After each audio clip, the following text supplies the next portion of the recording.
На Сыктывкарской лыжной базе будет восстановлено заброшенное биатлонное стрельбище. Об этом заявлено на отчетно-выборной конференции регионального отделения Всероссийского общества правоохранителей «Динамо». Открытое в январе 1980 года одновременно принимало у себя 24 спортсмена.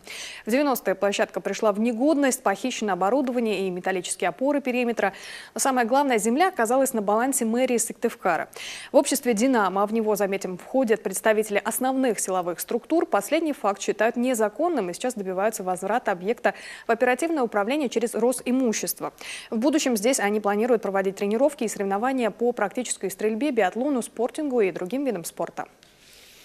В этом году мы планируем все-таки начать строительство фока спортивного, где предусмотрена универсальная площадка для занятия, начиная с мини-футбола и заканчивая волейболом, и стрелкового тира. Это мы вошли в программу федеральную, и Минспорт нас должно профинансировать.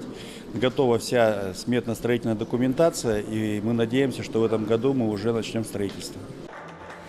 Главной кадровой новостью конференции силовиков-общественников стало повторное утверждение в должности председателя организации генерала Виктора Половникова. Как поясняется, его полномочия были приостановлены 25 марта 2016 года на основании личного заявления. Встал вопрос, можно ли ему, будучи при исполнении, принимать личное участие в деятельности отделения «Динамо». Заминку урегулировали федеральные поправки, они позволили силовикам работать в этом направлении на безвозмездной основе. Ведь речь идет о развитии служебно-прикладных видов спорта.